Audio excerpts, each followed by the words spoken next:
Hello and welcome back to another edition of EB Sports and Embroidery, chatting with Chip with Barton College football head coach Chip Hester. I am Wilson Times sports editor Paul Durham. Coach, you got a big old smile on your face today.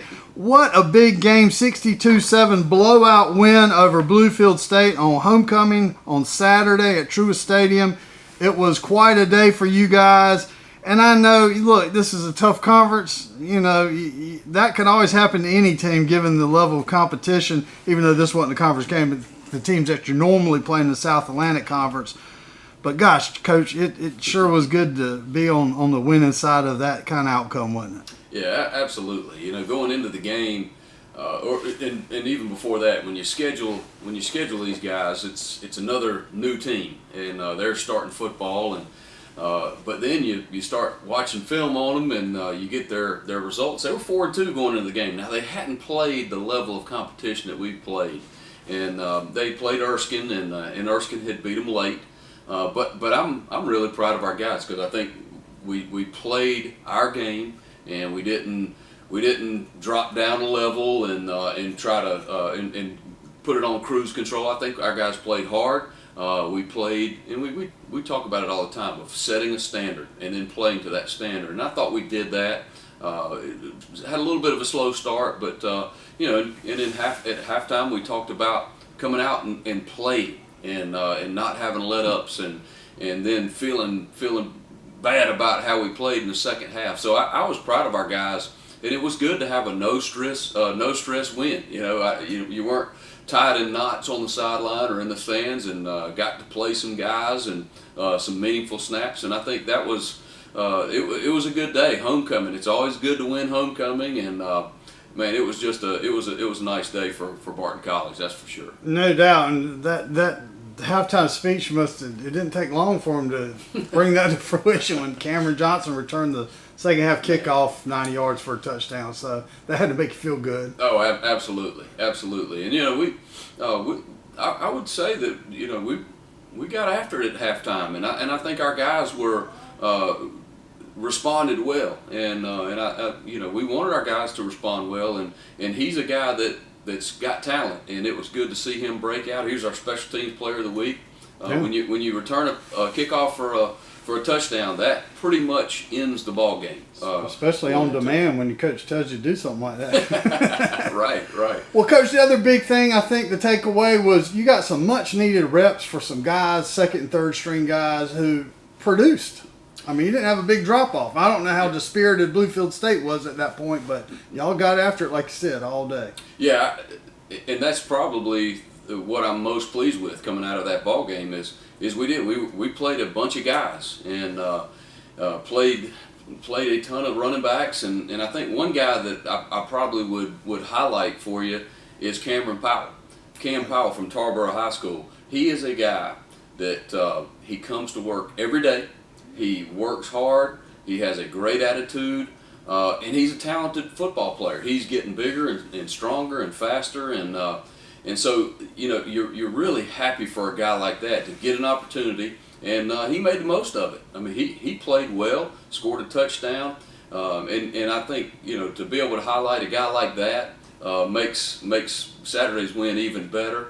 And I would tell anyone out there that you know, a couple of years from now, once he graduates, he's the kind of guy you want to hire. You know, he comes to work every day with a great attitude and keeps getting better and better, and he's a talented guy. So I was pleased for guys like that got a chance to get some reps and then made the most of them. Yeah, it just couldn't have been a better day all around. But Absolutely. That game is over, and I'm sure it ended for you. But by the time you went to bed Saturday night, maybe you had a little smile to yourself on Sunday. But now, big bad Lenoir-Rhyne's coming to town, last home game of the season, and in many ways, this game could define your season. You win this game, man, it's like you got a winning season for sure. And you got another big scalp or notch on your belt, however you want to put it. Really big game for y'all this Saturday. Yeah, it's a really big game. Coach Jacobs has got his guys playing really well. They dropped a couple early games that they weren't supposed to lose, but I would tell you that they are playing probably as good as anybody in the league right now. They beat Wingate soundly last week. they're talented. They've got skill at running back. They've got a grad student at quarterback that knows what he's doing. They've got guys on defense that are athletic.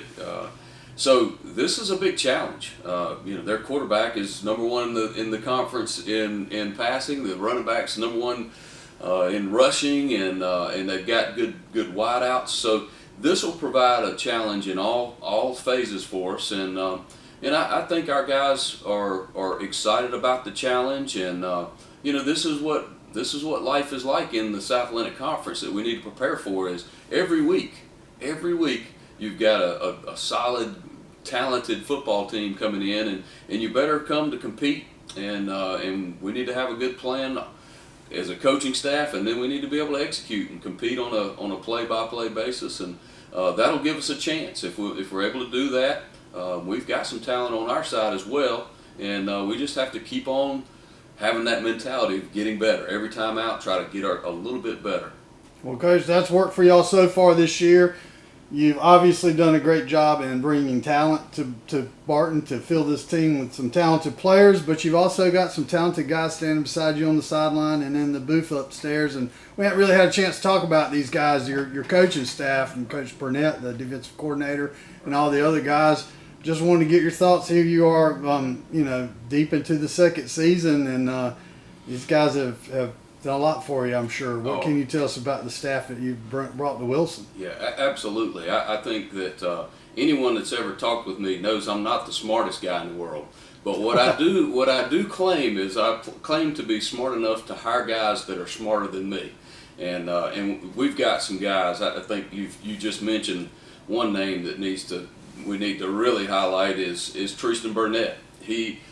I kind of followed him during my time at A&T. He started out at Guilford College, and he took that defensive team, and turned them around, made him one of the best in the conference. Then he went to Averett, two Division III schools, and did the same thing up there. And I got to know him through one of our mutual friends that I coached with at A&T, and so he would work our camps, and I was always impressed. He is a great X&O coach.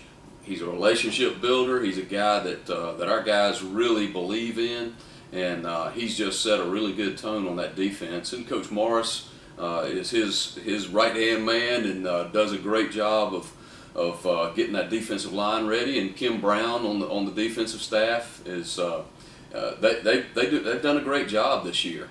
Offensively, you've got our offensive coordinator and offensive line coach is Will Orban, and he is just one of the best around. He's been around, and he's coached all over the place, and brings a great wealth of experience and knowledge, and man, he does a great job. And I think it's obvious to see in our running game, our running attack is that's credit to him, and that the tone that he sets with our offensive line and the camaraderie that they have, I think, is just really outstanding.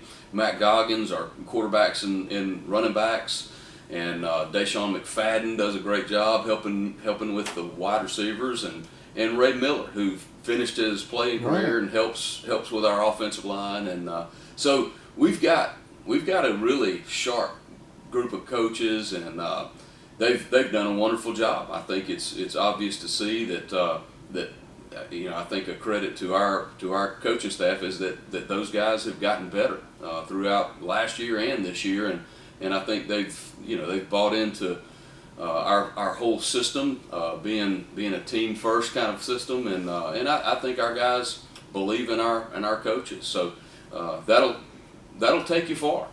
Well, Coach, in talking with your players on a weekly basis and a couple of times after games, it's pretty clear that they all feel the same way. This is a big family. Everybody's tight-knit. There's a whole lot of stuff that you just can't buy with a team that you aspire to have. Every team, every coach has ever coached.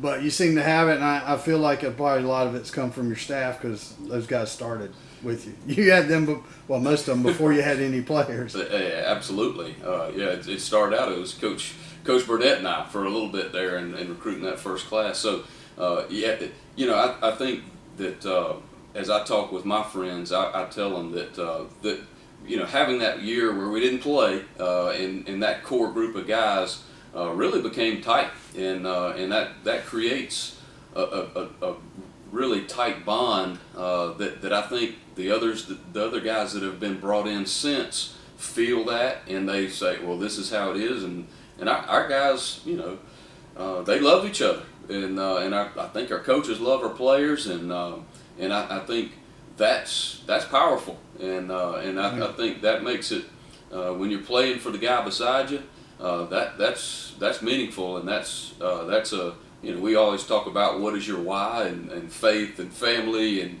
your teammates. You start playing for good reasons, and you're able to do some really positive things. Well, Coach, this has been a special season so far, and it continues on for 2 more weeks. Excited. Next week's game is like we said, is going to be a big one. So Absolutely. Come back and see us next week on Chatting with Chip.